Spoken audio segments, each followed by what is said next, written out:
Hello, everyone. Hola a todos. I'm Nicole van der Hoeven. He's Mike Shea, your pal from Sly Flourish, and we're here to talk about all things in note taking and RPGs. This show, like all the work from Sly Flourish and me, is brought to you by Patreons, both his and mine. You can find the link down there in the description to both. To all our Patreons, thank you so much for your support. Uh-oh. Oh, God. It's me. I'm Oh, hearing myself I twice. know. Oh, how does this Did you happen? like my intro? I did. I liked it so much. I'm playing it again.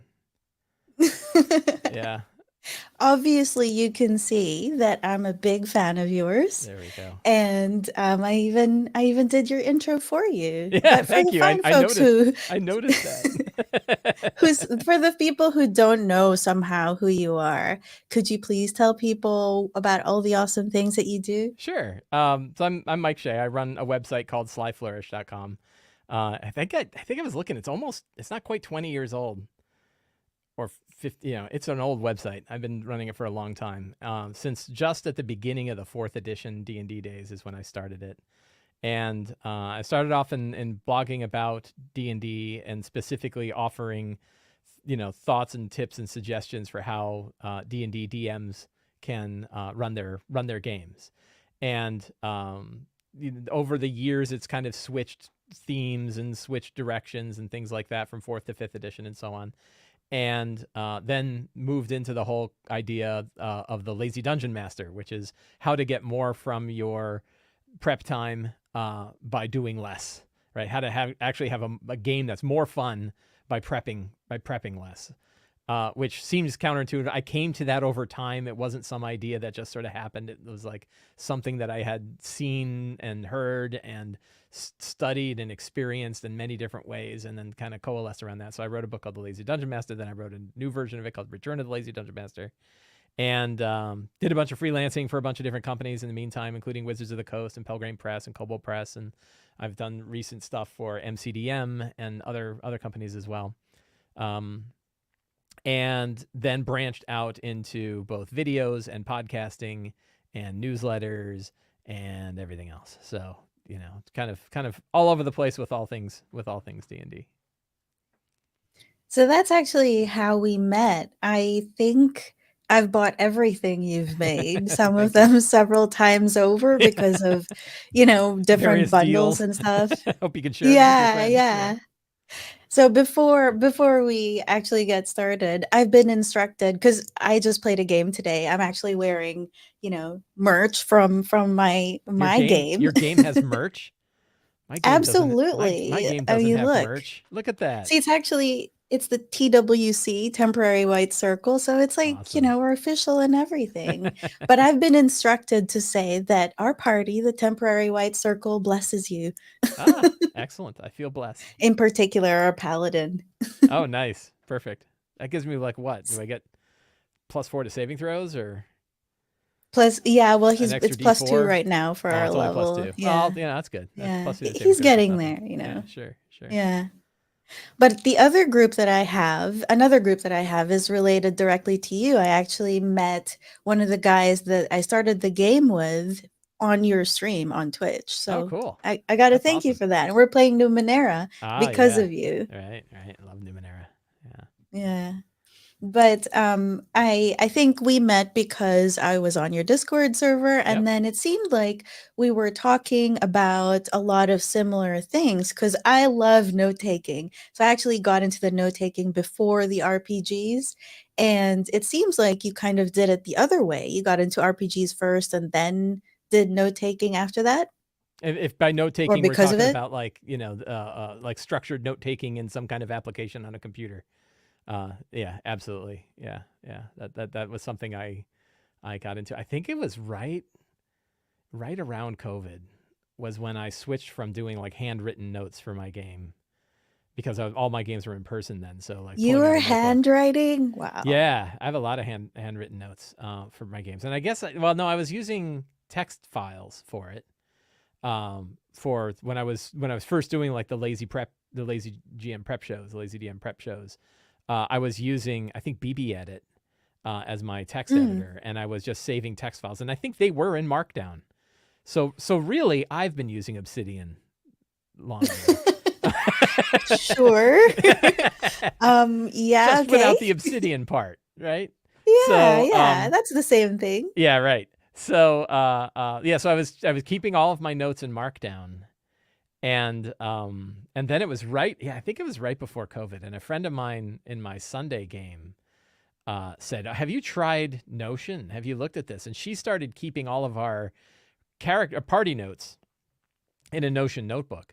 And then at the end of a big campaign, she shared the notebook, and it was this awesome hyperlinked pictures and all these detailed notes. I was like, this is incredible. And then right around then was COVID and switching to kind of online play. And I said, like, I'm going to really spend some time digging into Notion and using Notion for note taking, and I did, and I was like, oh, I can build this lazy GM template, nice simple template that we can use that fits the style of Return of the Lazy Dungeon Master. And then I shared that because I'm always big into like sharing the things that I see, and then other people started using it, and I was using it, and I'm filling it out more and figuring out more tips and tricks. And then I found out that she's long since switched to Obsidian, right? So the very person, Juliet, who told me Oh, all about Notion, has long since abandoned it and gone back to, or not gone back to, but switched over to Obsidian because of all of the advantages that Obsidian has, which you and I have talked about an awful lot, right? And she's definitely in alpha nerd territory where she uses all different plugins and all different kinds of things. And so I think it's funny. And I'm like, well, no, I'm stuck. I'm the one that's stuck with Notion. I've got templates that lots of people are using. I can't just let them go, So yes, you can. Yes, you no, I have to can. stay. I have to. All those people in Notion need my help. So maybe this might be, maybe this is a good time to admit that I've actually been scheming with her. Oh no, really? With Juliet? Yeah, yeah. I know Yeah, she's a we've fan been of yours. talking Yeah, on the side. we gotta get more things Notion. I mean, I have Obsidian on my phone, so you never know. But Yeah. Well, maybe let's talk about how being a lazy GM or lazy DM fine. affects how you approach note taking. And maybe you can show us some things that you're already doing, and I can show Sure. you how Obsidian does them, but better. Sure. Oops, I'm did I say all that for out it. loud? No, I'm good. I have no loyalty. I'll tell you like one thing, and this is like a philosophy that has helped me throughout my whole life is no loyalty to platforms and systems. That like if better ones come along, my only thing is sort of like there's a little bit of like sunk cost fallacy going on, Yeah. but there's also just like tech debt, right? And I have tech debt with this stuff where like I've got so much in it and I'm so wired into it, that to switch, and particularly in time, like trying to, I get this with programming languages too, that like trying to get to the point where I'm proficient enough with a new language would take me so long, and it's just plain easier to just stay with whatever I happen to be using. Do you want me There's to? lots of comments agreeing that I should be trying to convert you. Sure. And Well, they're also saying, I'm in Obsidian territory over here. What else are they gonna yeah, say? No, that's yeah, right. You should stick to Notion. this is so true too. We are using your templates in Obsidian as Oh, well, really? by So the maybe way. you've I'll done show all the you work that for me, and later. I could just use them. Yeah. Yeah, Um, absolutely. yeah. Do you want me to present my But screen? show, yes, yes, I'll Okay. add to the stream. All right. Uh-oh. Oops, I it just screwed went up. away. You know why? Because I thought it stopped sharing. And really, no, it was all fine. We're all good. Yeah. There you go. I Okay. know that you are embarrassed about Notion, but you just got to show us what you've I'm not got. embarrassed. I like Notion. I want to show the monster database. I like my monster database. So this is where my templates for lazy DM prep has, come to most recently. This is my notebook. Like this is, and a fun bit is like, this is the one I never show because this is actually for my Wednesday game, not my Sunday game. So a whole different campaign, whole different Ooh. thing going on here. So no one's ever seen this before. And, I have the whole like generate a new session planning tab. I was dorking around with this today because you can configure your template in here. And I wanted to add this. I'm actually going to fix it since I'm here. There's a little bug and I can fix it. Where it actually pulls up monsters from my monster database that I have flagged as being part of this campaign. And then that way, whenever I make a new template, this one I'd already done, now it'll have that wired into it automatically. Like it's one little step in not having to list out the monsters. If I've got monsters I already selected for last week and they're still flagged, then they will stay in the list for the notes for next week, and I never even have to go back and fix it. And this is one of those, like, it's evolved. It's not evolved, it's mutated to the point where, like, at some point I really need to, like, rethink the whole thing, because, like, I've kind of patched in all of these different sort of subsystems in here. And I'm like, is this still, like, the best way, the best? Because I could do the same thing with NPCs, for example, but I'm not doing it there.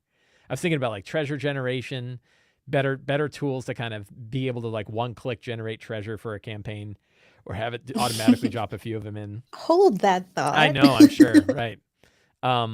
So stuff like that. But yeah, this is where, like, I have my list of characters and all of who they are and what backgrounds they've got, their trained skills, their passives, what languages they've got. And this is so I can review it. Now, the interesting thing for me is this game is probably 60 to 70% in person.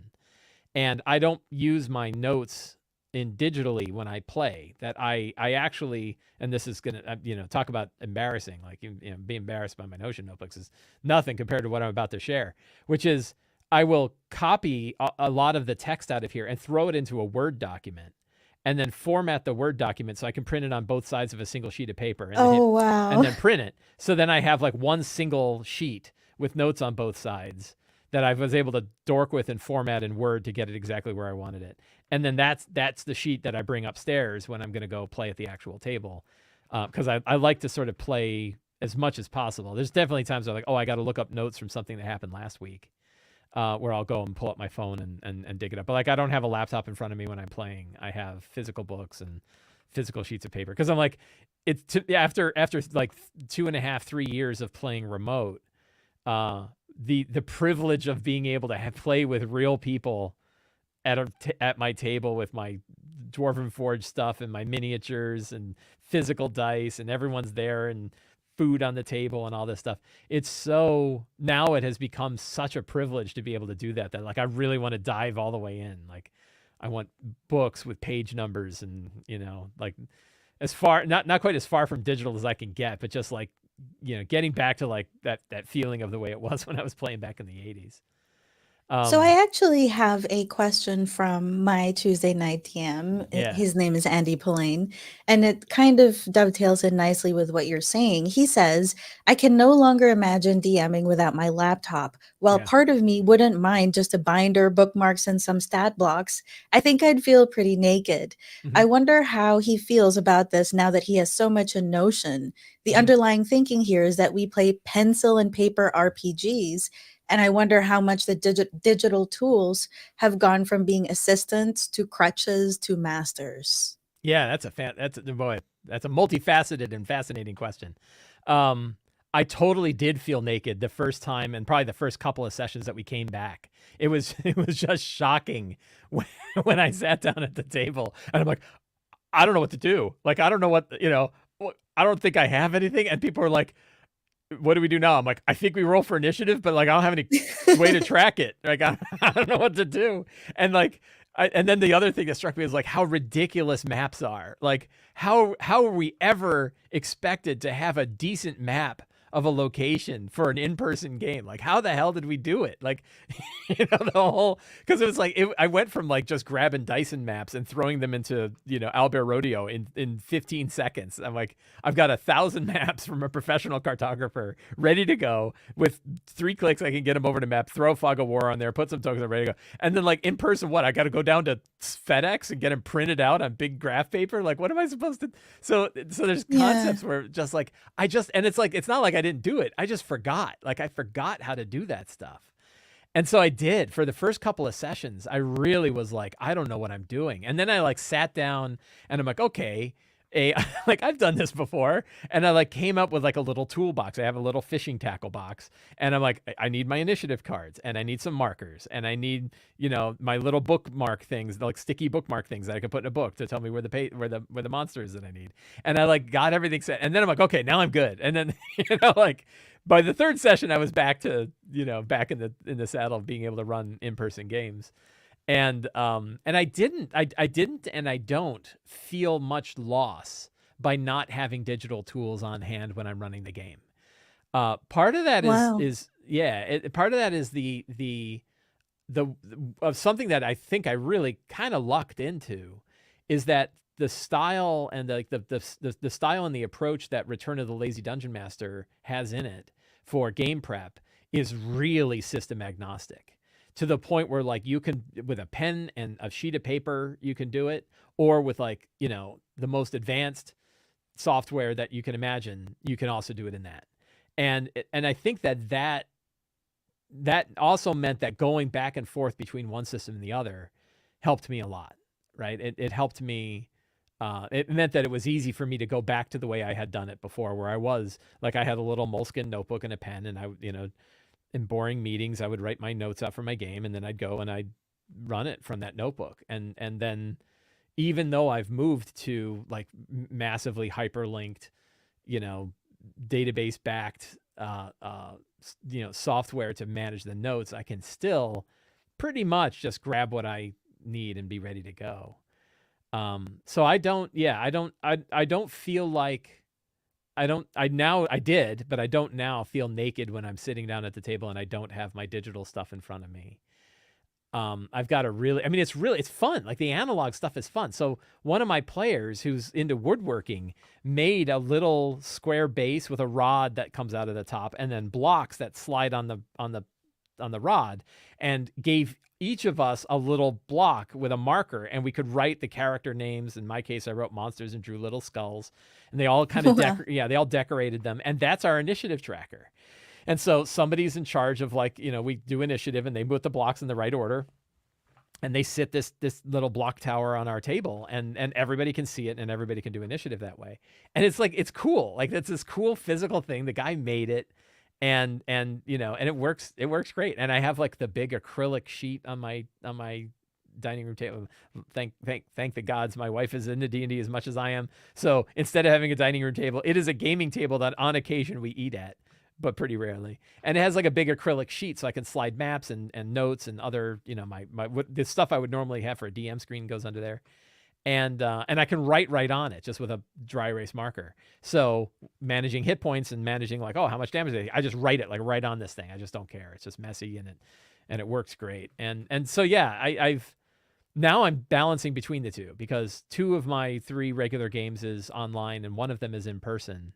And I feel neither of them are stressing me out with the format that I'm using to run them. Like, both of them, the things that stress me out about the games are not the tools. And I think that's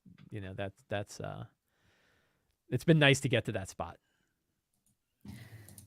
I think it's a testament to your method. We've gone a bit through the lazy GM method for note taking and session prep, but that I use it as well in Obsidian, and many others do, by the way. It's definitely not just me. I also used to use Notion and very quickly moved to Obsidian after that. But it's the same thing, though. Like, maybe I could also show. Would you like to see how your template looks like in Obsidian? I would. Okay, let me adding my share my location screen. for my game here. Here's an example, like my tabletop setup when we're playing in person. Yeah, it's That's so actually, cool. you see, like, they have computers, right? like players. Some of them do, and some of them don't. Oops. So, Oops. fun Yeah. stuff. No, that is awesome. I was done. Sorry. Okay, so here's like a game that I'm playing, let's say. And I'm going to, in Obsidian, you can have these things called macros. Mhm. And so I would just go, this is like my world node. So this is where my characters are. These are some sessions, because this one's a new one. So I would say like macro add session GM. And I just click on that, and it does all these things on the side. So it Yeah. looked and it saw that it was 007, so the next one is 008, and it takes the date, because I like to date everything. It fills in all of this information for me. I'll show you the calendar later. By the way, this is also because of you, because you mentioned Light of Memoria. But see, look, I have the session summary, and if I had filled out the summary from the last one, then it would be pulling it in through here. So, for example, if I put summary here, that's the last one, it Right. now brings it into the recap section I for love this like the, one. the the long rest and short rest flags are awesome. Like I long rest need that false, though. short rest false. Yeah. That's so awesome. Yeah. So then there's the strong start, which you always advocate for. Oh yeah. The scene, secrets and clues, Yeah. locations. I mean, it's Yeah. all here. It's like Yeah. it's the same thing, Right. just in Obsidian. Right. Right.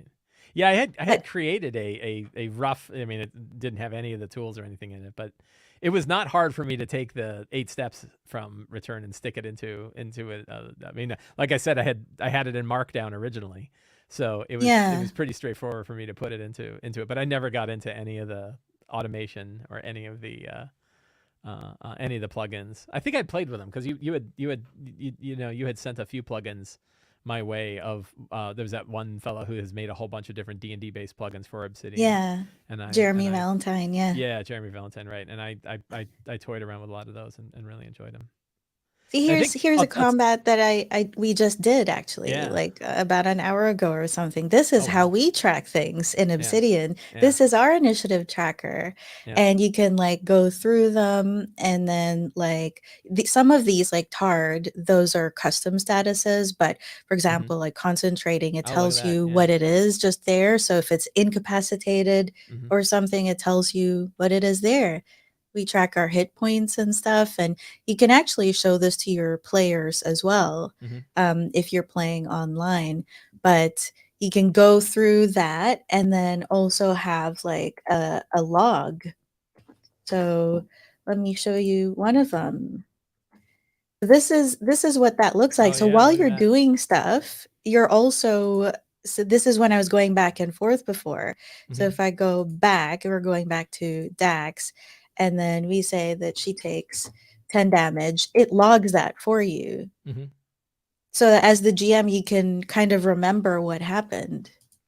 That's fascinating. So that way you can audit, right? You can look at each player and look at their average dice rolls and make sure that they're using a fair system for dice. Or like somebody else is averaging 13. Yeah. Something's wrong. It's like the Yeah. critical role stats. Like you've seen critical role stats. Yes. That's pretty awesome, right? Where you can like you can actually feed all of your stuff and be like, over the course of this campaign, this is how much damage everybody inflicted, right? And that Yeah. would be cool. That'd be really neat. That'd be a neat kind of fun thing to do on the side. I also wanted to show you my monster database, Yes. because I think we at least started with the same data. Yep. I think are you still using, did you still start with Open mine? 5e. No, so now I have been working with the folks at Open 5e to try to update everything that they have there to OGL compliance and also having as many sources in there as possible. And so now I have been, I don't know how many times I rebuilt that monster database. Must have been at least 10 times. And now I'm trying to Yeah. get it where it's basically just drawing directly from there and pulling everything in all at once.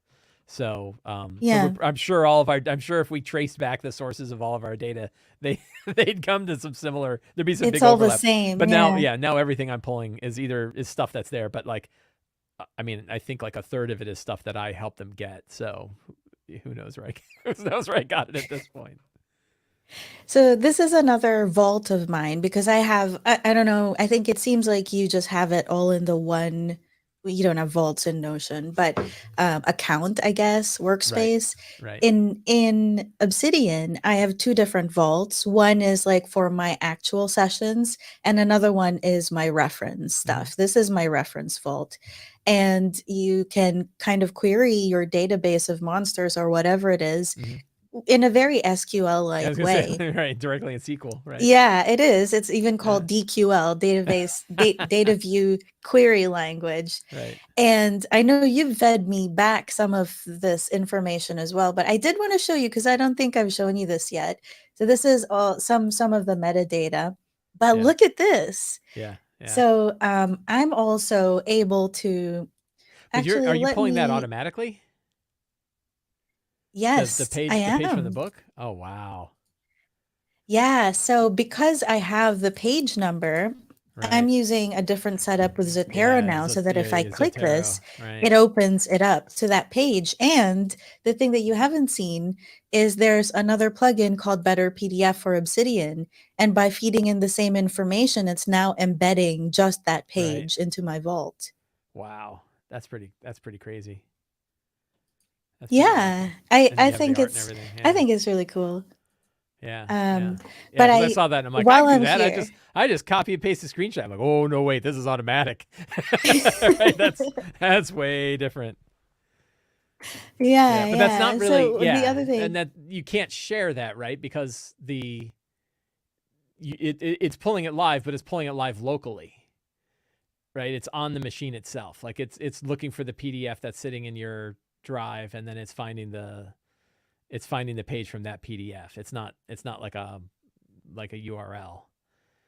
Is that right? yeah, I do also keep the URL, so I do have the Open5e one as well, just in case, Yeah. but Right. Right. I just like having it on mine Sure. as well. You can share a little bit of it if you both have the PDF, if you've both bought it, which actually Yeah. is the case for me and my DM, because I also DM and in different games, and Yeah. we both have a lot of the same stuff. So I'm able to just give him the markdown, and he Mm-hmm. just takes and he just replaces that ID from Zotero, and he Mm-hmm. can use all of the same things. So it's not Yeah. just monsters. So oops. So like maybe this is a little bit familiar because this is a table of contents for your adventure generators. Mm-hmm. Mm-hmm. And by clicking on the source links to any of these, it'll open the page of the PDF up. Right. But also, if I click on any one of them, there's like all of these markdown tables, and there's this awesome thing with Obsidian where now I can just do this. So Land of the Fae, and then I'm calling it Sealy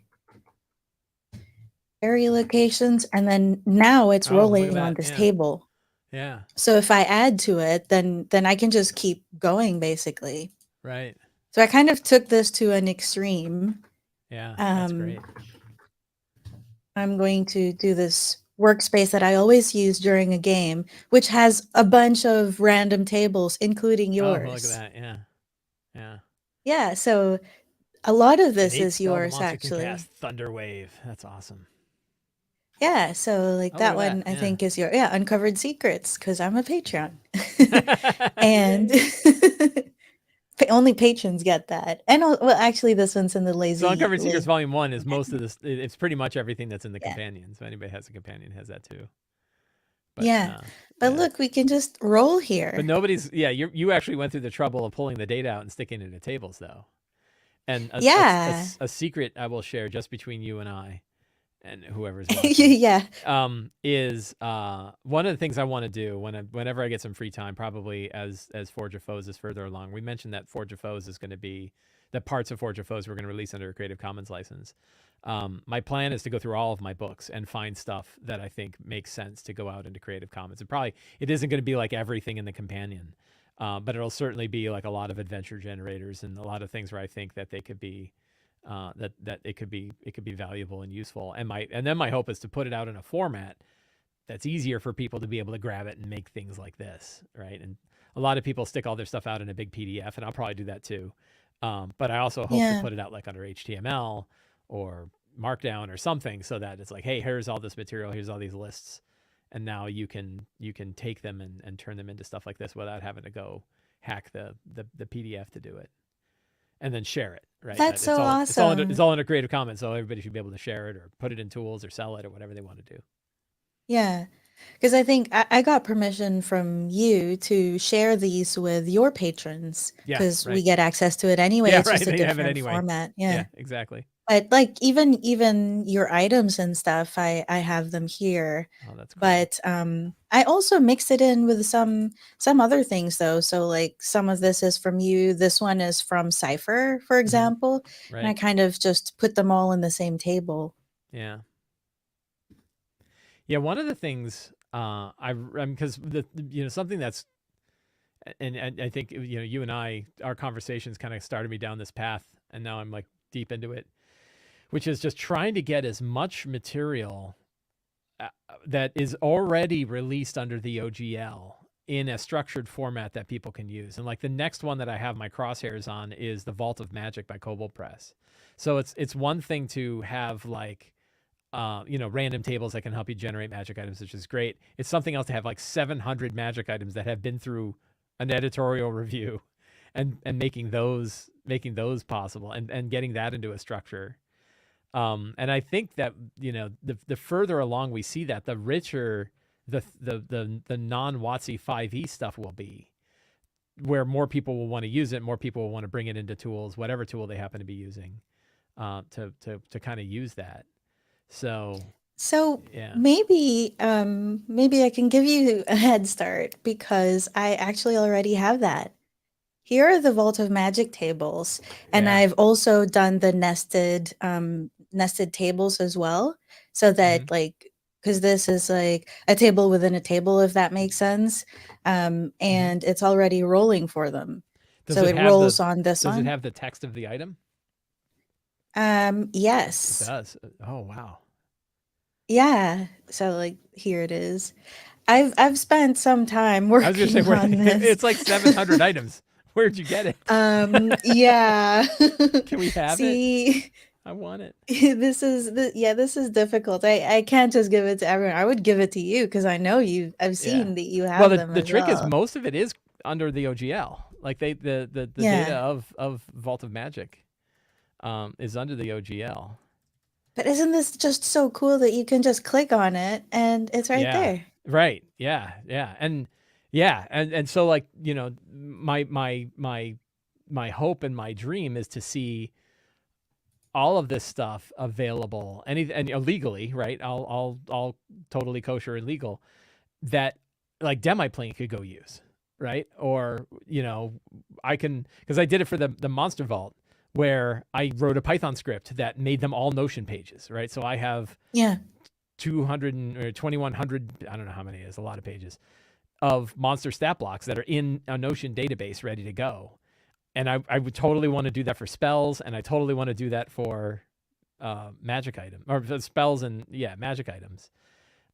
So then you can write that same kind of thing. But I think what I really want to see is it in a just pile of JSON, so that anybody who wants to include that in whatever tool they've got has a nice structured way where they can generate all that stuff. And what I think is that like, one of the biggest things that I think has been in the way of competitors to D&D Beyond, which is my new favorite windmill to tilt at, is that like a lot of people felt like, well, I can't make a competitor to D&D Beyond because all I have is the SRD. All I have is the 5.1 SRD, and that's limited. And people want feats, and there's no feats in there. And you're like, between Kobold Press and Level Up Advanced 5e, there's like twice as many feats as there are in D&D. And then when you include magic items, there's way more magic items than DMG has. And then when you include spells, there's like 1,000 spells in Deep Magic. And they're going to put out a second Deep Magic book. And monsters, of course, we already know that there's just piles and piles of monsters from other sources. So then it's possible that like while Wizards is trying to figure out how the hell to let third parties add their material to D&D Beyond, meanwhile, there are D&D Beyond competitors that are bigger and richer with a wider range of stuff that have been published by multiple 5e publishers. I was thinking on a walk today, I'm like, you could probably go dig out all the material that's in Dungeons of Drakkenheim that they've released and then make that a package so that people could run Dungeons of Drakkenheim in whatever tool they want to use, and then it could happen faster than anything Wizards could do with D&D Beyond because they have development stuff going on. So, that's, But also, I would love to see more about other systems Sure. because like my reference vault just has a bunch of other things in it. I mean, even things like from Merkborg, because it's some of that stuff is pretty dark. Sometimes you want dark though. I kind of just put it in there and then see what happens. Fish hooks at eye level. Yeah, but like look at this is all the stuff I've got. I mean, I've got tarot stuff, all the Arcadia things, like all of these different systems, all of which I own legally, even Kickstarters like the Oracle Story Generator, I am slowly trying to move them all over into Markdown, at Right. least the table of contents level, Hmm. because, it seems like it's going to be a lot of work, but I've paid a lot of money for these PDFs. Sure. Yeah. I Right. just kind of feel like if I don't have them in a format where I can actually use them, then Right. I just spent all that money for nothing. Yeah. Yeah. It's interesting that for Numenera, like so many other games, the system is so lightweight. I don't feel like I need a whole lot. Like I guess Numenera is a little different. I made up so many monsters in Numenera where I just made up the number and just ran with it and never Yeah. like even if it was something that was in a book, I'm like I can't be bothered to read that. I'll just do my own. And it seems like only the really crunchier games, the Pathfinder 2s and the 5Es need to have like that level of detail. I mean, and I'm even trying to like abstract 5e so you don't. So like in Forge of Foes, I have we're working on two things. One, we have the monster statistics by CR table, which is almost certainly going to be one of the things we release under a Creative Commons one. And then you can make a generator that could build any monster of any Ooh. CR with like a click, right? And you're ready to go. And then I've been using these, we have these general use stat blocks where we created stat blocks at like CR 1/8, CR 1/2, a bunch of different challenge ratings, but only about, I think there's 8 of them across all, from essentially CR 1/8 to CR 15. And their design is like, this is it's not a design that you would use for a boss, but it's a design you'd use for any like normal monster, like any, your veteran equivalent at any given CR. So like tomorrow I'm running a game where they're fighting a bunch of Ragnarok cultists. And like I could use the Cult Fanatic stat block, or I could go dig out Monstrous Menagerie and go find the priest stat blocks and stuff. Or I could just say, you know what, they're probably CR2. So I'm going to use my CR2 stat block. Mm. And then I have some bosses. I have one boss that's like a CR7, another one that's like a CR10. And I'm just going to use those general stat blocks. And then like I only need 8 stat blocks to run D&D forever, right? Like my monster manual fits on both sides of a single sheet of paper. And I'll just reflavor them as I go, which is a skill or like a technique I picked up from Numenera, because Numenera is built that way, right? Numenera, you can make any challenge from 1 to 10, and it's everything from like the lowliest radiation roach to the planet killer, right? And yeah, So what you're saying is that you just spent a lot of time putting together this monster I know, database, right? and then you Right. only use like Like 8 I of them. said, don't be loyal. I'm not even loyal to my own stuff, right? Like I hold. If I find a better approach, I move to the new approach, right? If I find something and I can, and I don't have too much tech debt, then I will. I'll totally switch over. That's a Um, lot of ifs. yeah, yeah, yeah. Well, that's interesting. Maybe. Like if I laid back on the couch and said like, why haven't I switched over to Obsidian? Probably. So there's a few reasons, and one of them is like the amount of time. It feels like the amount of time it would take me to wire Obsidian to the point where I was happiest with it would take enough time that I just don't have to give it. Is one aspect. The other thing is all of the stuff I've seen in Obsidian and all the stuff you just showed me is really, really cool stuff. It's not quite enough for me to say, wow, I have to switch, right? Like I can't, like, I'll tell you one thing, and even now I don't even care about it that much these days. One thing where I was like, it's something that I really wish Notion had that it doesn't, is an ability to annotate an image and like annotate or hyperlink an image. So, I want to be able to get like a geographic map of Midgard. And then when I click on a city, it goes to my location page for that city.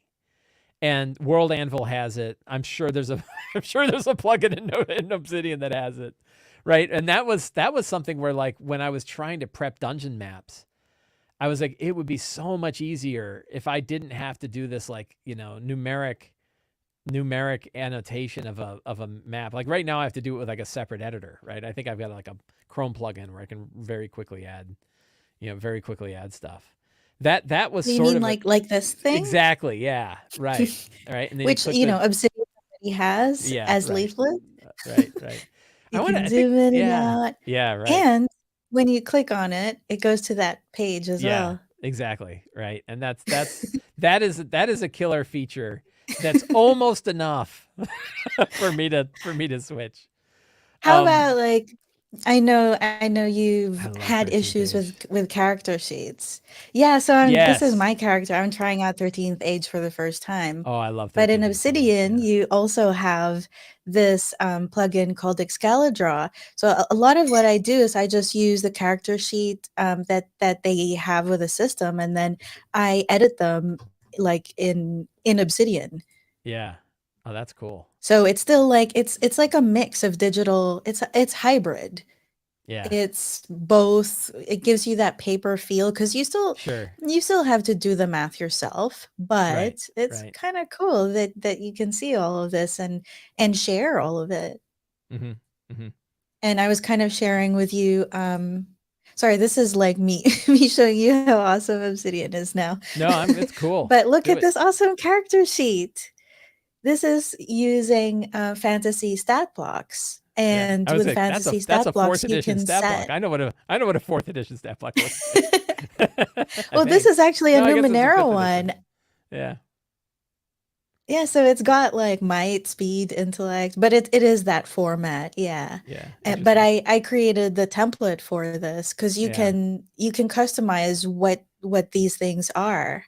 Right. And you can actually, the one that I showed you was one way of doing it, but this is another way that I'm tracking my character. Yeah. Yeah. So have you tried any, not to dig into the whole AI world, have you tried Oh, why integrating don't things you like show off your ChatGPT? thing? Sure, I can do that. Yeah, because I know Notion has an awesome. They've really steered into AI as well. Yeah, and fast. Like, I like the Not second as time I heard fast as about Obsidian, but yeah. well, because Obsidian's got everyone. Like everyone uses it as a developer, right? Let's try Yeah. the salt devil. No, but this So is really slick though. I saw it in Notion yeah, how you did it, and it's pretty cool. yeah. So this is like a stat block that, and the way this stat block got in here is through a Python script, right? I wrote a Python script that read through the JSON files of all of the monsters and then built individual record pages. And it takes like 2 hours to do all of the monsters. But you can only do so much formatting. Like I can't bold anything. It won't let me pass markdown. It only lets me pass text. And which is really weird. In this case, like this stat block's fine. Like it's not a big deal. But yeah, you can, just hitting spacebar and getting access to ChatGPT and saying format the above text as a D&D 5e stat block. And it it just goes through and knows how to make it. But I think you saw on the show on Sunday, which just cracked me Yeah. up, that it did it 3 different ways. Like, in pure like, criticism of the stat block, or pure criticism of AI. It Yeah. gave me 3 different formats for the stat block. And I had a dream of like running, like, why is this horizontal rule here? Like, I don't need that. Yeah, the dream I had was that like I would run each of the stat blocks that I was pulling from JSON through ChatGPT once it hit Notion, right? So then all of them would format nicely, period. But the reality is like, and this gets into like the pulling up a monster, the idea of automatically pulling up a monster from a PDF is wild. It's also not that slow for me to do it by hand when I need it for a monster, So like, and one thing I really, this is a trick that isn't I don't, for all I know, Obsidian already has a plugin for this. If the answer is, does Obsidian have a plugin? The answer is yes. But like this, if I want a picture of it, and I'm not sharing my window here, but one of the things I can do is I can find the image in this is a what's it called, salt demon, salt devil page. What page is it on? 113. I don't know, are you on a Mac or a PC? I'm on a Mac. You're on a Mac. Okay. So preview, have you seen the new like remove background feature of preview that is in the Mac Yeah, preview? yeah. I just adore it, where you can take a screenshot. I'll show the two because you can't see it. So I took this screenshot. Oh crap. That's a screenshot that I took right out of the book for the Salt Devil, right? So I have my Salt Devil and I've got the screenshot. And normally this is what I would use. I'd be like, no one's going to bother with all that stuff. But now, like in preview, you can go to tools and say remove background, and it converts it to a transparent ping. And then I get a nicely formatted, transparent image right out of the book. And that's just, I don't know, that excites me a lot, right? To be able to pull an image. I can throw that in Discord so I can see, like, you see this dude walking around, and then no one, it doesn't look like I cut it out of a newspaper. It looks like a nice transparent image. That's a new, did I just close my window? No. That's a new that's a new feature of something that isn't Notion, but has changed how I've been running has changed how I'm running it. Obviously same sort of thing you could do in Obsidian. In fact, you could probably on a Mac, what do they call it? An automator function or something. There's probably a way to write a very quick thing that would kind of walk through all those steps and grab a screenshot, pass it through the automator, dump the background, and give you a ping.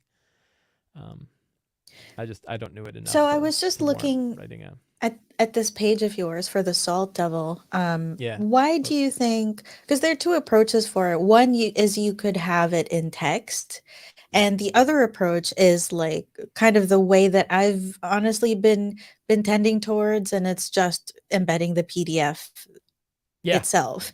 And my thinking of that, because in Obsidian you can actually import lots of collections of stuff, some of them arguably not so legal depending on whether or not you own it, but you can just bulk import all of these things in Statblock format. But there's still more out there, like a lot of not third-party stuff, but other 5e publisher stuff that's not WotC. Right. Yeah, you see, I really do listen to non-WotC 5e publishers. Yeah, and nowadays they're not even third-party, right? Because it's like, well, there's they're not. There are now core 5e systems. There are multiple core 5e systems that are out there from different publishers. So.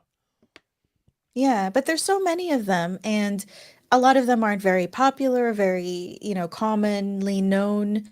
And so I've just taken to embedding the PDF of them. So I guess, like, why would you need them in text versus just having the PDF? Okay. Yeah. For me, the fact that all of this will look just as nice on a phone, because it's HTML behind the scenes, right? And Notion has good responsive pages built in, and I can't read. I could probably pinch and zoom around and get what I needed, but having it in a format that flexes around whatever device I happen to be using really, really helps me. Even like in my prep, because like I don't know where I'm going to do my prep, and sometimes I'm actually doing my prep on my phone just in line at the grocery store. Oh wow! So so I don't always use my machine, my desktop machine. It's a laptop, but never leaves the desk. I so rarely do my, I so rarely move it, but I will do my prep kind of anywhere. So having the ability to get that stat block in a responsive format, I think is a big advantage. That's actually one of the biggest advantages of Notion over Obsidian, I think. Does Obsidian not have a great? I mean, I've used Obsidian on a phone, though I can't. Like I'm so 101. It's not as good. Yeah, I'm so 101 with Obsidian that I couldn't even figure out how to share the same database on my phone and on my desktop. Like I couldn't. It didn't seem like Obsidian on the phone created a local file store on the phone. Yeah. And I'm like, just open my stupid iCloud drive, which is the same one that I'm using on my desktop, and pull all your files from that same iCloud drive. And for some reason, I couldn't get it to do that. And I figured it's got to be some kind of user error. There is a way. This is what I mean, that like part of the decisions that Obsidian has made Yeah. are what make it so appealing for some people, but it's also one of its biggest weaknesses. So Yeah. this focus on local first is really cool because Yeah. like you don't have to export anything. It's already local. You're not going to lose your stuff because you can be Sure. backing it up yourself. But Right. because it's local first, that means there's no like Obsidian account that you can create for free. You need to Yeah. pay for sync, for example, to Yeah. sync that. But I don't even. Oh, is Yeah, that? you Can can I? do it Can on I? iCloud though. Yeah. Right. So I was thinking like iCloud Drive is basically just a local drive that's shared across all your machines. And for some reason I couldn't. I Yeah. haven't played with it recently, but like last time when I was trying to say like, oh yeah, I do want to have like I want to have a single Obsidian directory that's on my iCloud Drive so that my desktop machine and my phone are both hitting the same thing and rendering the same pages. And then you have the trouble though that I think the plugins don't work on all platforms, right? Like the plugins will work fine on the Obsidian platform on a local machine, but I don't think you can't get the same plugins to some of the plugins work on a mobile device and some of them don't.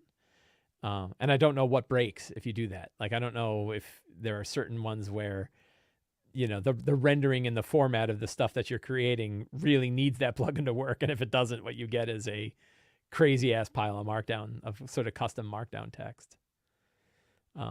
Yeah, and I Yeah. think there is that like central drive of Obsidian, and I gave up on this, like I was like an open source junkie 15, 20 years ago, and then gave up when, I don't know, I got yelled at by Linux people, and then I never went back.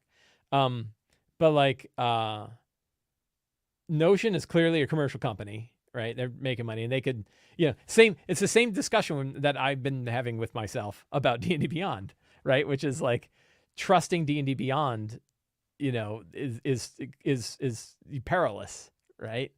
And the same is true with Notion, right? Like trusting Notion is perilous. It's a Yeah. company. They could decide that they want to do. Like an example is I'm sure for some people, there are definitely people who are really unhappy with what's going on with things like ChatGPT and Midjourney and these other AI tools. It's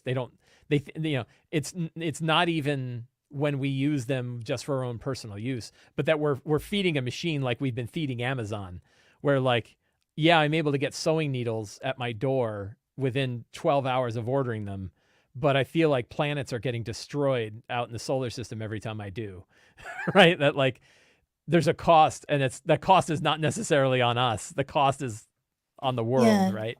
And so for me, it's like I'd like that ChatGPT is in there. There are some people who really don't want anything to do with ChatGPT, but then there's other technology like blockchain and crypto that I feel equally strong against. And what if Notion said, hey, guess what? We're building blockchain technology and crypto into our tool. And then I'm like, well, now I'm done, right? Like now I gotta Yeah. leave. So there's definitely that like that risk of the tool that you're using could go in a direction you don't like, or that features could break down, or they could get bought out by somebody else, or God knows what they could do. But I do feel like I can still get all of my stuff out of Notion enough that if it, much in the same way I think about like the tools that we use to run our games, I can export my stuff out of Notion, and it exports to both Markdown and HTML. And I can almost certainly write a script that could convert either of those into anything else that I wanted. And there's alternative tools, right? Particularly Obsidian would probably be the next one on the list. But I'm sure there's other ones too that if I said, oh, I got to take my notes somewhere else, I could probably do it. So that's always been enough that like, Notion's fine, right?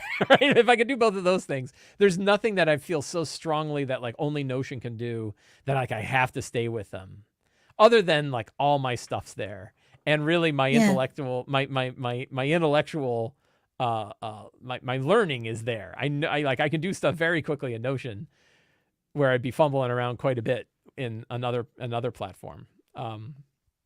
Like the other one that I've dealt with is Jupyter Notebooks. So I do all my coding in Jupyter Notebooks for a long time, which I love. And then somebody was like, have you tried Zeppelin Notebooks? Amazon, or not Amazon, no, it's Apache. There's an Apache Zeppelin notebook thing, and it's server based. It does all that stuff. And I'm like, man, I don't even know what hotkey it is to like generate a new paragraph. Like me just having to learn, it's like, why am I doing this? Like, just give me my note, give me my Jupyter notebook. It was fine. Yeah. Like it was fine. I was happy. Why do I, just because you could do like different cells with different programming languages in them, which sounds cool, but I never do it. why am I going through that switch? I feel a little bit like that with Notion and Obsidian. I love Obsidian, and couldn't be a bigger fan of Markdown. Like I've been using, my whole website is based on Markdown. I love that Markdown first, Markdown core idea.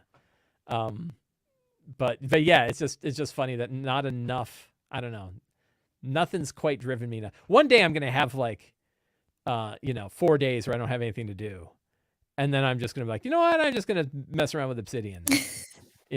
But then what's gonna happen is I'm gonna have 1 million people on my YouTube. 1 million people, like 1 million people are watching my YouTube channel. I'm gonna have tens of very angry people on my YouTube channel. You'll be like, yeah, I thought you used Notion, and I've been using Notion. You told me to use it. Now you're using this thing. Why'd you do that to me? Right? And I'm like, Yeah. Nicole made me do it. Right. Well, I'm going to say, address. I'm going to commit live on stream now to saying that if you ever do want to make the leap, I can help with some of the cognitive overload. And, I'm not getting anything from Obsidian. I just really love it.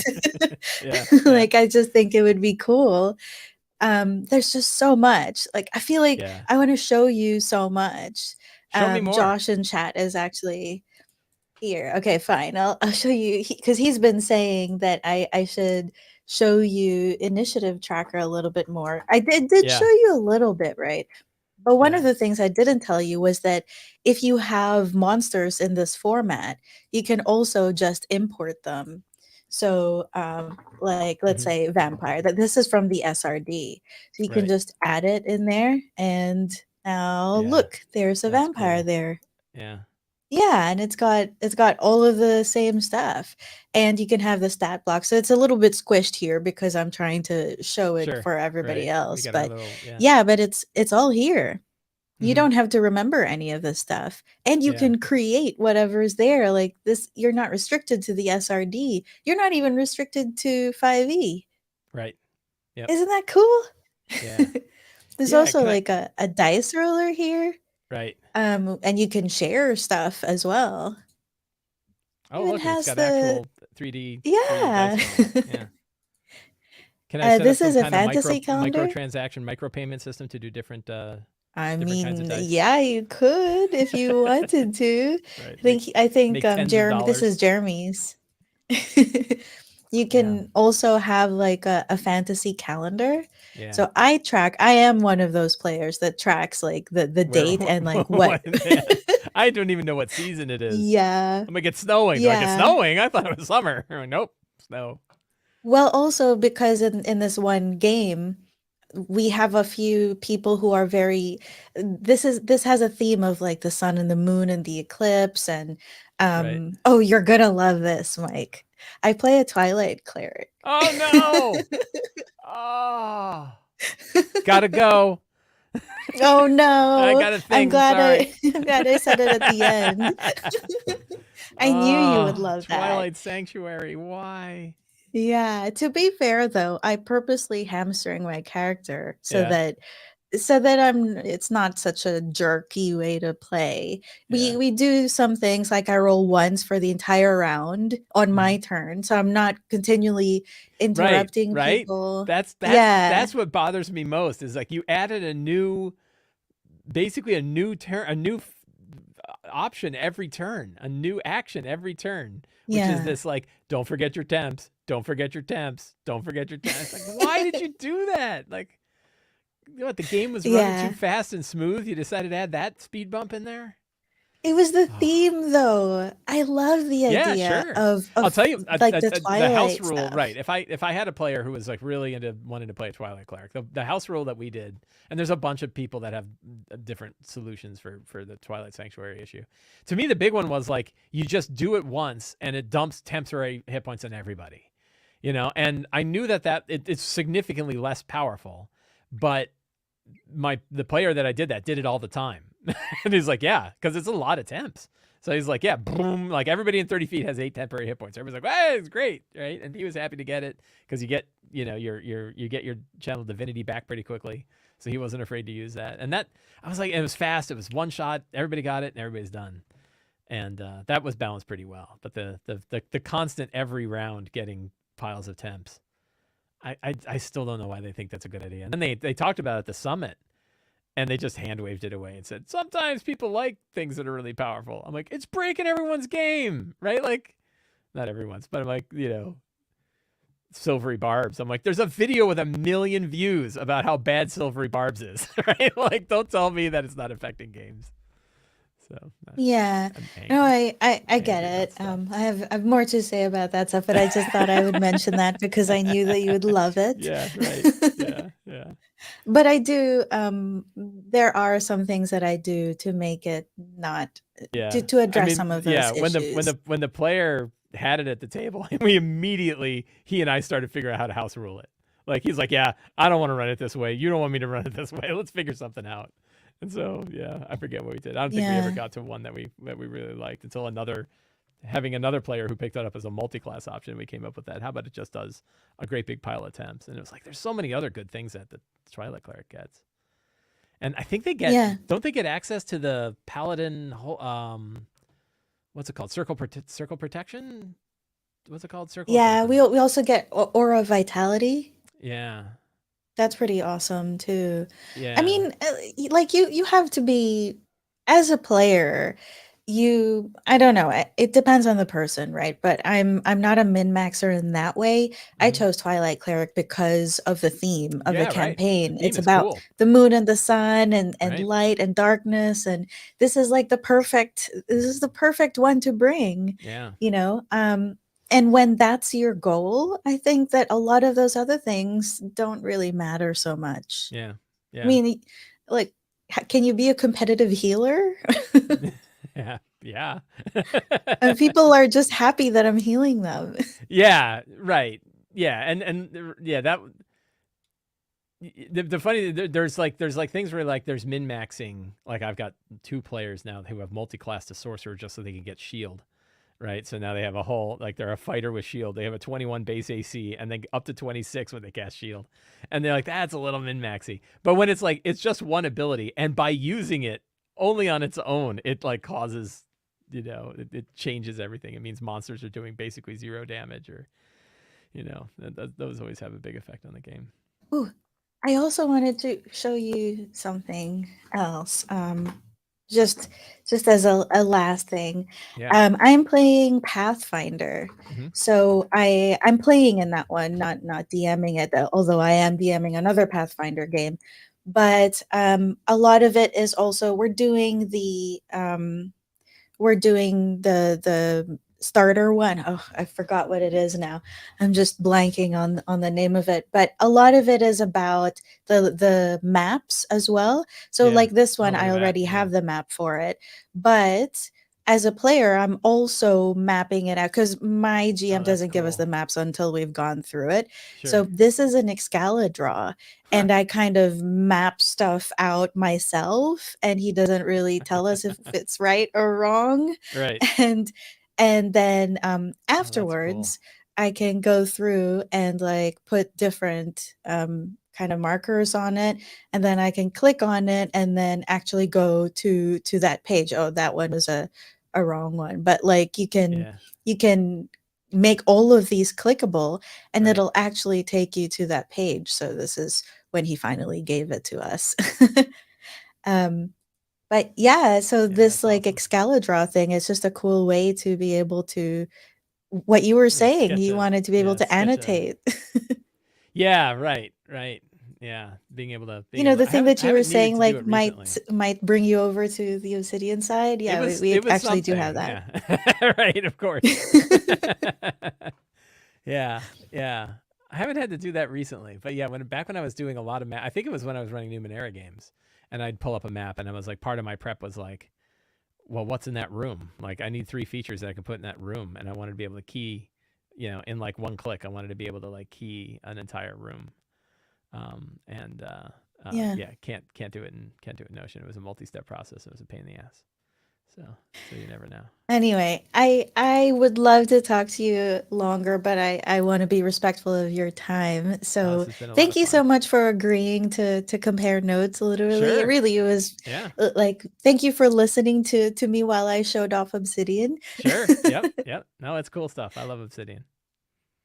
And thank you for all the work that you've done. I'm truly like when I told my groups that I was having you on, they were all like, "Oh, what time is it? I want to see it." Cool. Cool. And they're like, So oh, that's he's still on Notion? Ah, I know, right? turn that off. Yeah. No, no. I also use Notion and I still think it's a great tool. Yeah. I still it's a standing offer, Mike. If you Yep. ever do want I to will switch, I I'll will help definitely. you. Yep. Yeah, it'll probably right. I'll have to treat it sort of as a slow burn. Like my problem is like I'll obsess about a new piece of technology, and if it's replacing something, I basically spend like 4 days straight replacing one thing with another. So like if I decide like I don't like the service that I'm using for my newsletter, I'll spend like 4 days switching over to another system, and Yeah. like I have to be done with it. I have to be like, it's not like I can be half in and half out. It's like, no, switching blog platforms, it's all in. Got to convert all the old blog stuff. Got to have the new one, new template. It's got to be up and running by Monday. So I don't know if I could break my hold on that and try more stuff using Obsidian and grow into it a little bit and see, see where what am I going to run into a problem that was like, oh no, that's something I really need to be able to do. Those are the kinds of things that I want to run into. So I'll almost certainly take you up on your offer of learning more about Obsidian. Awesome. It's fun. The It's thing fun. is, Definitely I fun to play with. think we wouldn't even have to start from zero because I already have a Right. lot of the same stuff based on your templates. Yeah. Right. Right. I So can I just can. send it over to you and talk you Yeah. through it. Yeah. Yeah. That'd be pretty cool. Anyway, thank you for coming onto my channel. It was really surreal, and I think I did my hardest not to fangirl too much. But would you like to? Is there anything in particular that you'd like to plug? Like I don't know, maybe a Kickstarter that that recently finished. Yeah. Yeah, so we just finished the Forge of Foe Kickstarter, but you can still pre-order it. So if you go to the Kickstarter page or you go to Sly Flourish, I'll pitch the same thing, which is slyflourish.com. All my stuff is there. Videos, podcasts, the Patreon, everything you can find there. But if you see the Okay, Forge of well, Foe thing, yeah, how about I can pitch it for you? sure. Friends, I want to thank you all for hanging out with us today while we talked about all things note taking for for and RPGs. And if you enjoyed this show, there are a few ways to support Mike. First, you can subscribe to the Sly Flourish newsletter. You'll get a weekly RPG related email sent directly to your inbox, as well as a free adventure generator PDF. Second, you can support him on Patreon. I'm a Patreon. Patreons get access to all kinds of exclusive material like what I showed earlier, the adventure generators and all that,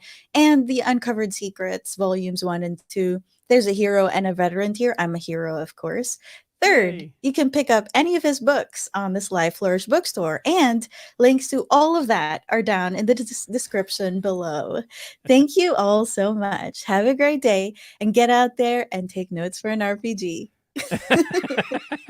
That's incredible. Thank you, everyone. Bye.